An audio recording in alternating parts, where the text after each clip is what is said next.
Well, y'all know we got to talk about it, so just wanted to get a couple things off the chest real quick. I was at Texas Live today. Obviously disappointing. Try to move on as quickly as we possibly can from this one. It's going to sting for a long time, though. Those tough to swallow pills won't be going down easy for me, and I'm sure most of you tonight.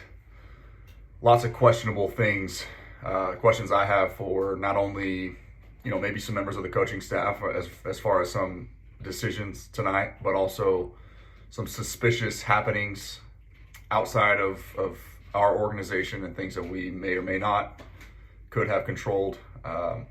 For instance, the very end of the game, right? Obviously, we had a chance with 2 minutes and change with 3 timeouts to go win the football game. It's got to be one there, so we can start with that. But the fact that we were still in position to have a chance to take a shot at the end zone, I get it. There's a lot of questions that people may have about the 14 seconds remaining on the clock call for Dak to basically go QB draw, try to get down and clock it. He felt that there was plenty of time left to get up and snap and clock the ball. The official, obviously the back judge, in that situation, that Dak said they felt confident they rep it all the time. I believe that firmly that it was the right decision to have a chance from 20 plus yards or so roughly to dial up a play for a reasonable, much more realistic shot at the end zone, as opposed to 2 Hail Marys with 14 seconds left, right? Maybe the first one gets picked and you only have 1 shot at it. So it's risky either way, but at the end of the day, you're in that position for a reason. You shot yourself in the foot with 14 penalties, right? I never thought this season, I knew that we were one of the most penalized teams in all of football. Never really occurred to me that it was going to be something that would cost us the entire football game and ultimately the season, as it exactly what happened today. So Dak obviously got trucked at the very end of the game, which was just a weird deal. Never seen a quarterback get run over by an official as they're trying to get the ball clocked. All he has to do is run up and touch the ball for the play to be officially set. He has to just touch it, the official, that is. And the fact that he not only ran over our quarterback and our center, and then he grabbed the ball and respotted it, not once, but twice, was very interesting to me. So if I have that wrong, please let me know. Would love to discuss that further. That was a major question mark. Also, there's a couple other things that were just super weird, super crazy calls. I saw 2 defensive holdings from defensive linemen today, which I don't know if I've ever seen that.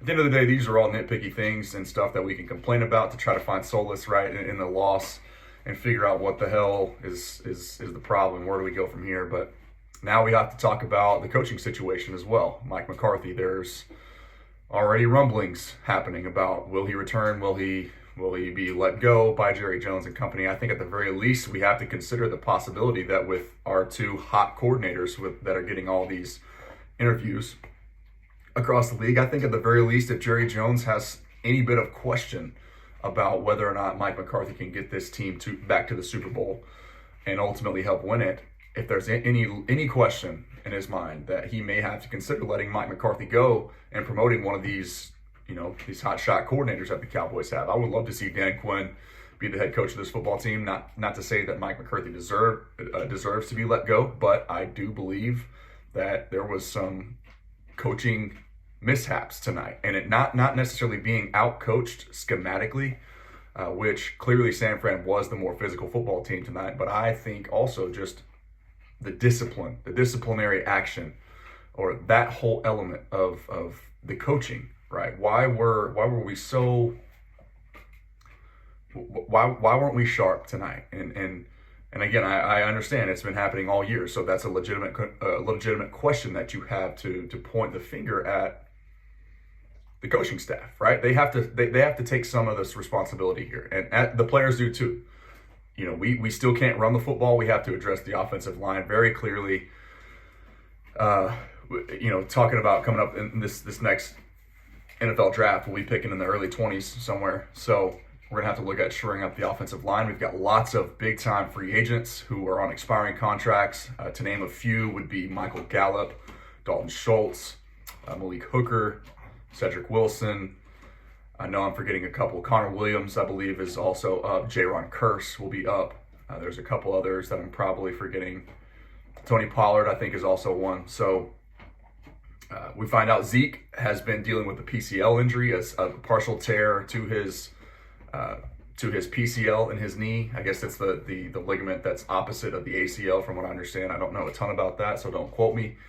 But I do know that that's a major injury when it is torn, and it always, when it's fully torn, does require surgery and extended amount of time to get back to 100%. So why are we still, again, I've said this many times before, I didn't see a ton of the misdirection element added with pulling guards and tackles in the run game. It was just asking Tyler Biadasz, Connor Williams, and then even sometimes Lyle Collins got caught in a bind tonight with Nick Bosa having to hold him a couple times. There was a big hands to the face penalty from Neville Gallimore that would have given us the ball back.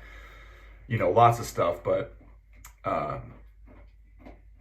just a very sloppy game all the way around. Thought we were outcoached just because we were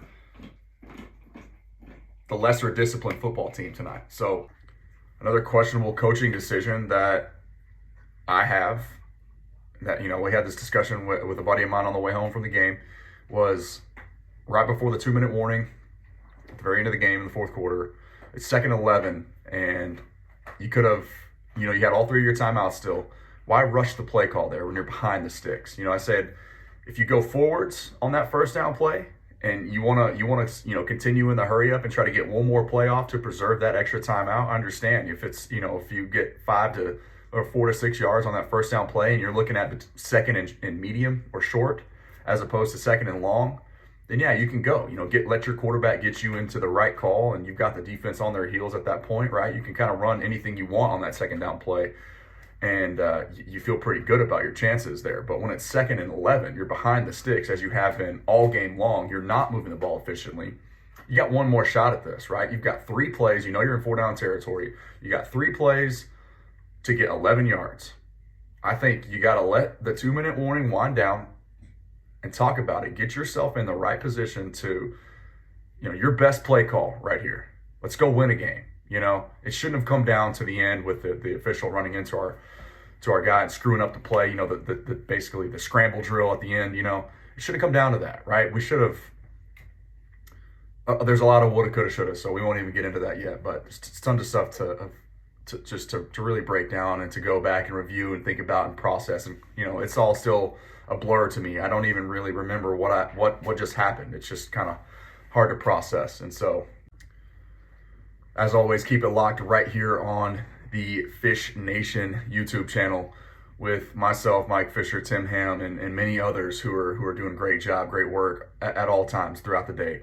Just trying to bring you guys the best possible content. So we hope that you are enjoying what you're seeing right now. We hope that we can recover from this loss and figure out a way to move forward. Lots of stuff to talk about. Like I said, keep it locked right here on the Fish Nation. Thank you guys for listening. It's been the Lando Show. It's been the 2021 Dallas Cowboys season. One last thing that just popped into my head. I think going into the year, if we would have thought that we would have been 12-5 hosting a playoff game, if there's any sort of optimism, I would say that that would be a positive. I think we outperformed preseason expectations. We underperformed midseason expectations. So again, it's hard to be perfect. Today, the Cowboys certainly were not. We will hopefully as a group collectively overcome this. We'll get through it together with more family therapy sessions like these. Lots to talk about, lots to dive into. As always, go Cowboys, and we will see you soon.